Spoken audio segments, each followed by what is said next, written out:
Hello learners, welcome back to my YouTube channel. And इस video में मैं आप लोगों के साथ डिस्कस करने वाली हूँ लेक्चर 73, जो हमने एमसीक्यूज़ की सीरीज स्टार्ट की है यूजीसी नेट कॉमर्स के लिए।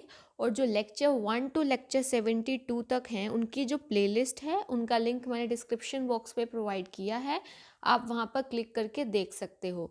तो आपको सारी की सारी वीडियोस ज़रूर प्रैक्टिस करनी है जिन लोगों ने नहीं की है, बिकॉज जितनी ज़्यादा प्रैक्टिस करेंगे उतना ही आप लोगों का कॉन्सेप्ट क्लियर होगा और कॉन्फिडेंस भी बूस्टअप होगा। ठीक है, और हर एक क्वेश्चन को डिटेल में डिस्कस किया गया है ताकि आपके इन क्वेश्चंस के थ्रू कॉमर्स के कॉन्सेप्ट्स अच्छे से क्लियर हो जाएं। तो हम स्टार्ट करते हैं लेक्चर 73 को। फर्स्ट क्वेश्चन है, according to Talcott Parson, organizations can be classified primarily into four categories based on functions। ये आपको कई बार किसी पर्टिकुलर पर्सन के अकॉर्डिंग टाइप्स दिए जाते हैं, क्योंकि डीप नॉलेज आप लोगों की चेक की जाती है नेट कॉमर्स में। तो आप लोगों को इसके साथ के साथ नोट्स बनाने हैं। अगर आप लोगों को ये कोई भी क्वेश्चन या कोई भी चीज़ नहीं लगती है तो आपने इनके साथ के साथ नोट्स बनाने हैं। ठीक है, टेलकट पार्सन के अकॉर्डिंग जो ऑर्गेनाइजेशन है उनको फंक्शंस के बेसिस पे हम 4 कैटेगरीज में डिवाइड कर सकते हैं। Which of the following is not an organisation in Parson scheme. तो पार्सन के अकॉर्डिंग कौन सा टाइप नहीं है? तो सबसे पहले आपको वो 4 टाइप्स पता होने चाहिए जो पार्सन ने बताए हैं। देखिए, Talcott Parson has classified organizations into 4 types on the basis of their function or goal। सबसे पहला क्या है? Political organisation. पॉलिटिकल ऑर्गेनाइजेशन वो ऑर्गेनाइजेशंस होती हैं जिनका मेन किससे कंसर्न होता है? Political goals. इसमें कौन सी आएंगी? Like government department, legislatures. ठीक है, ये इसके अंदर आएंगी। और ये वाली organisation peace and stability provide करती हैं, हमारी सोसाइटी में शांति और स्थिरता। ओके, तो पॉलिटिकल ऑर्गेनाइजेशन में कौन सा आएगा? Legislature, government departments. ओके, उसके बाद है इकोनॉमिक। ये वाली इकोनॉमिक ऑर्गेनाइजेशंस, जैसे आपने जनरली देखा होगा, ये गुड्स प्रोड्यूस करती हैं, थिंग्स बनाती है, किसके लिए? प्रॉफिट मोटिव से, इकोनॉमिक पर्पस से। तो इनके नाम से ही पता चल रहा है, which are consumed by the society. फिर है इंटीग्रेटिव ऑर्गेनाइजेशन। पुलिस, जुडिशियल और सोशल एजेंसीज इंटीग्रेटिव में आती हैं। ये भी क्या है? ये भी पीस और स्टेबिलिटी प्रोवाइड करती हैं, कॉन्फ्लिक्ट को दूर करके। जैसे पुलिस वगैरह होते हैं ना, सोशल एजेंसीज होती हैं, तो ये इंटीग्रेटिव ऑर्गेनाइजेशन उसमें आएगा। और पैटर्न मेंटेनेंस ऑर्गेनाइजेशंस, ये वाली ऑर्गेनाइजेशन जो है किससे कंसर्न है? इनका सोसाइटल कॉन्टिन्यूटी। कॉन्टिन्यूटी यानी कि वही मेंटेनेंस पैटर्न वही चलता रहेगा। जैसे आपने देखा होगा, एजुकेशनल इंस्टीट्यूशंस होते हैं, कल्चरल होते हैं, रिलीजियस होते हैं। ठीक है, तो ये आप लोगों को पता होना चाहिए। तो कौन कौन से हैं, उनके क्या फंक्शन है, इसका थोड़ा बहुत आपको पता होना चाहिए। तो पॉलिटिकल हैं, इकोनॉमिक हैं, इंटीग्रेटिव हैं और पैटर्न मेंटेनेंस हैं। ओके, तो जो आप लोगों से पूछा गया है क्वेश्चन में, कौन सा नहीं है? ठीक है, पॉलिटिकल हमने पढ़ा होता है, इंटीग्रेटिव है, पैटर्न मेंटेनेंस है, बट कमर्शियल ऑर्गेनाइजेशन नहीं है। इकोनॉमिक है, कमर्शियल नहीं है। तो ये वाला हमारा क्या हो जाएगा? ऑप्शन करेक्ट, क्योंकि यही पूछा है ना कौन सा नहीं है टेलकॉट पार्सन के अकॉर्डिंग।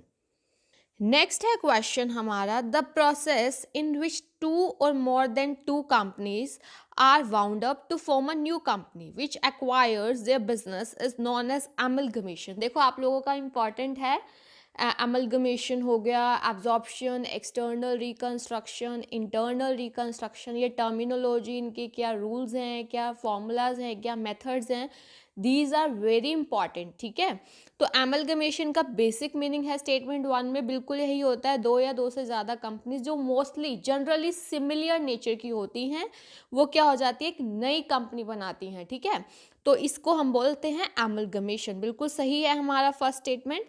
सेकंड देखिए, the process in which one company takes over the other company is known as absorption. बिल्कुल ऐसा होता है। जनरली जो ये वाली जो कंपनी टेक ओवर करती है वो स्ट्रोंग होती है एज कंपैरिजन टू वो वाली कंपनी जिसका टेक ओवर किया जा रहा है। ठीक है, तो ये होता है एब्जॉर्प्शन। बिल्कुल करेक्ट है। So both the statements are true here. तो हमारा डेफिनेटली आंसर क्या बनने वाला है?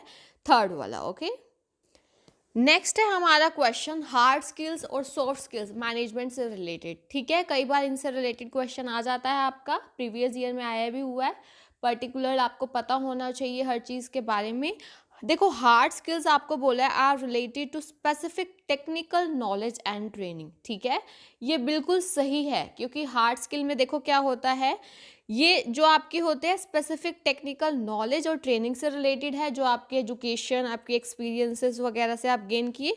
और जो सॉफ्ट स्किल्स होते हैं वो आप लोगों के पर्सनालिटी ट्रेट्स होते हैं, लाइक कम्युनिकेशन, टाइम मैनेजमेंट आपका कैसा है, लीडरशिप कैसी है। तो फर्स्ट वाला स्टेटमेंट भी करेक्ट है, सेकंड देखिए बिल्कुल करेक्ट है। जो सॉफ्ट स्किल्स होते हैं वो पर्सनालिटी ट्रेट्स होते हैं, like leadership, communication, time management, ठीक है। तो हार्ड स्किल्स और सॉफ्ट स्किल्स में आप लोगों को डिफरेंस जो है अच्छे से क्लियर होना चाहिए। So both the statements are true है, और स्टेटमेंट को बिल्कुल ध्यान से पढ़ना होता है पेपर में, कई बार आते हुए भी गलत हो जाता है अगर आप स्टेटमेंट को जल्दी जल्दी में पढ़ते हो without any analysis, okay. Next है हमारा question, which of the following is not an objective of amalgamation.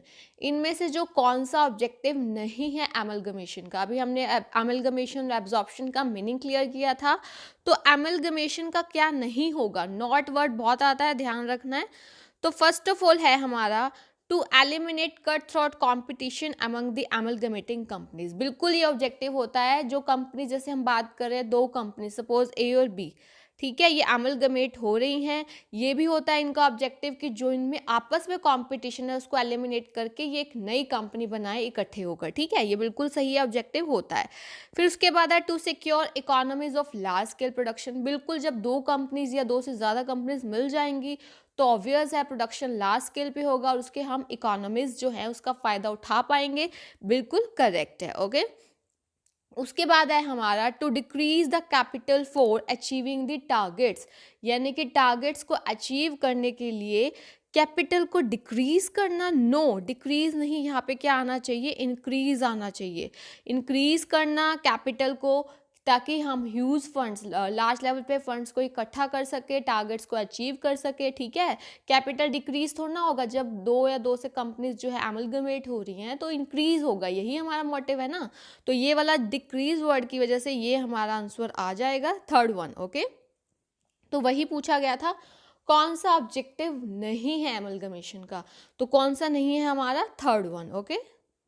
Next है हमारा इंटरनल रिकंस्ट्रक्शन से रिलेटेड है, इंटरनल एंड एक्सटर्नल से स्टेटमेंट्स को पढ़ते हैं पहले हम। Internal reconstruction is the reorganisation of the financial affairs of the company internally without undergoing liquidation. बिल्कुल देखो इंटरनल रिकंस्ट्रक्शन में क्या होता है कि कंपनी के जो फाइनेंशियल अफेयर्स हैं, जैसे कंपनी की जो हम ये कह सकते हैं कि फाइनेंशियल पोजीशन सही नहीं है, प्रॉपर काम नहीं है, तो हम क्या करते हैं उसका रीऑर्गेनाइजेशन इंटरनली ही करते हैं, ठीक है। ऐसा नहीं है कि उस कंपनी का लिक्विडेशन हो रहा है, बिल्कुल करेक्ट है।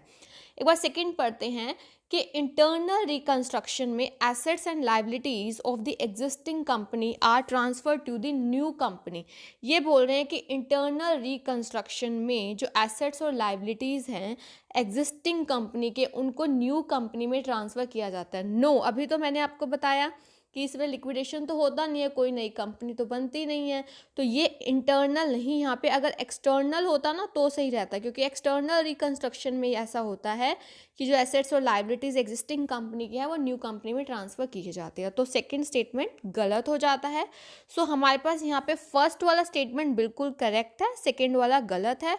सो डेफिनेटली हमारा आंसर क्या आएगा यहाँ पर, फर्स्ट वाला, ओके। नेक्स्ट है question, objectives of internal reconstruction do not include.